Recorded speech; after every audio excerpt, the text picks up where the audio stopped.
Greetings and welcome to Cookery with Mason Storm. On today's episode we're going to make some breaded sausage. And I'm going to use a full length of sausage and it's going to be pretty cool. I think you'll like it. Stay tuned to see how it's done. This recipe is using a yeast bread, so it's not instantaneous to make.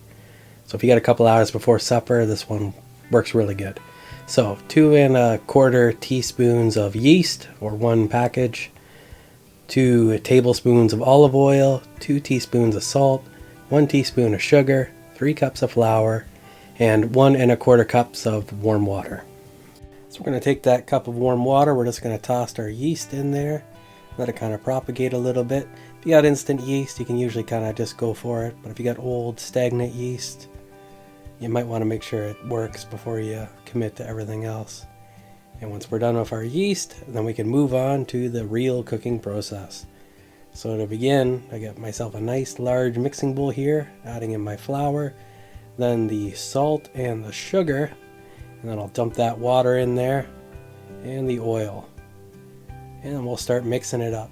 I should mention too that as far as flour goes, I'm using all-purpose in this particular batch, but it also works really good with hard flour. I think there's a different flavor with hard flour that really enhances the breading, but I was kind of out of it at the time and this seemed good enough, so that's what I decided to use. And we're just going to keep mixing this until it really starts to kind of congeal together.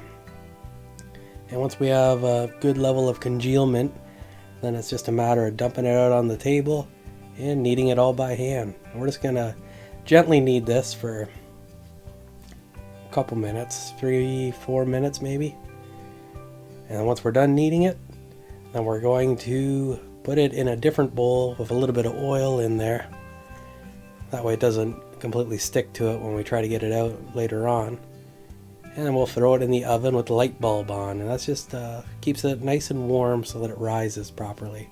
If you got some other warm area you can set the bread, that also works good. I've seen people before where they cover it with blankets. So a lot of different techniques there for making bread, letting it rise.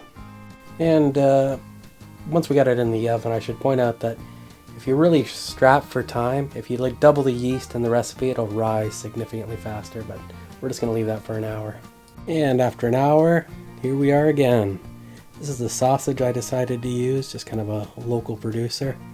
And it's all together in one nice long length, so I'm going to make I'm going to wrap it all in one, so that should be kind of fun. And there's our bread dough. It's kind of doubled in size, which is exactly what we want.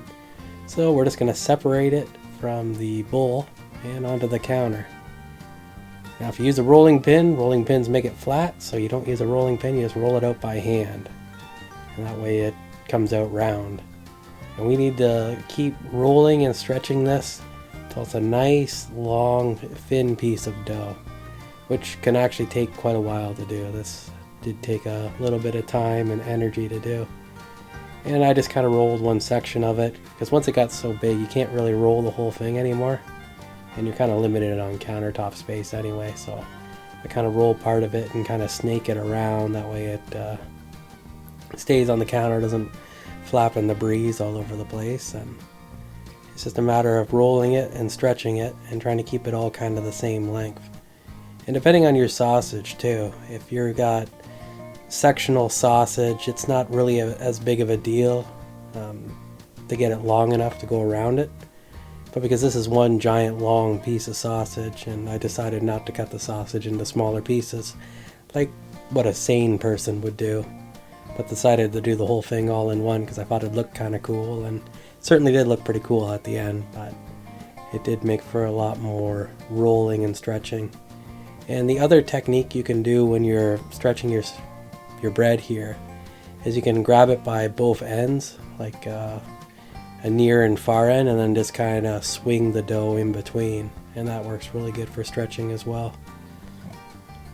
But eventually you're able to get it.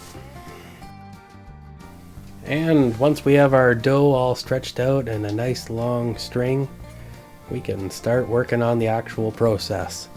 So I'm going to get out my sheet pan with my sill mat on it, and not sure if that's completely necessary, and kind of get my sausage out flat, and we're just going to start at one end and we're just going to wrap it around.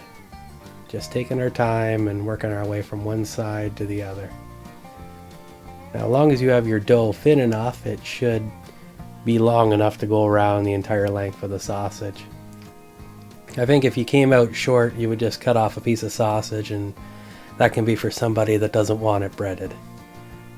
Or if you make smaller pieces of sausage, you could kind of shuffle it around and kind of have the ends showing a little bit more.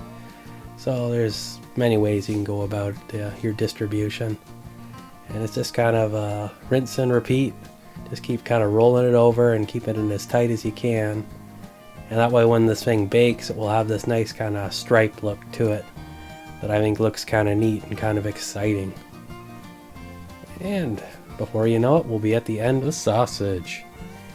And then it's just simply a matter of deciding on how we want to place it on the cooking pan. I decided to go with this kind of horseshoe type of shape. I guess you could call it that. Maybe it's like a croissant. Not entirely sure, but one more step.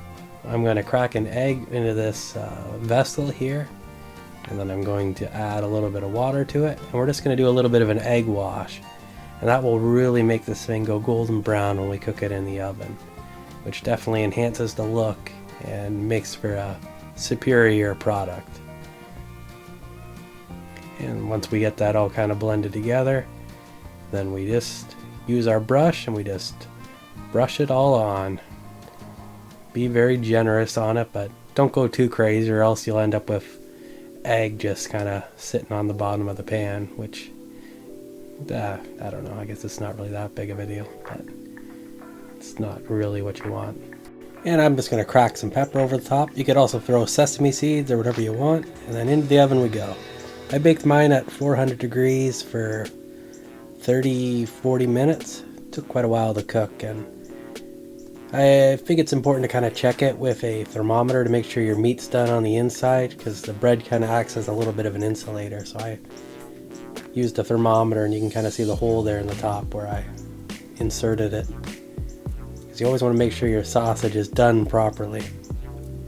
And then pull it out once it's nice and golden brown and cook the proper amount on the inside, and you can divvy it up. And what's great with doing sausage like this is that you can give everybody the piece like the size that they want. They're not forced to eat like an overly big sausage or try to eat two of them and 1.5 is kind of what they want. But with this you can cut it to any size and it's just fabulous. One of the best ways to make sausage that I know of. Either way, that's the end of this one, so let me know what you thought. If you make your sausage like this or anything kind of like it, I'd like to know. Leave your comments in the comment section below, and please like and subscribe if you want to see more of this. And until next time, stay awesome!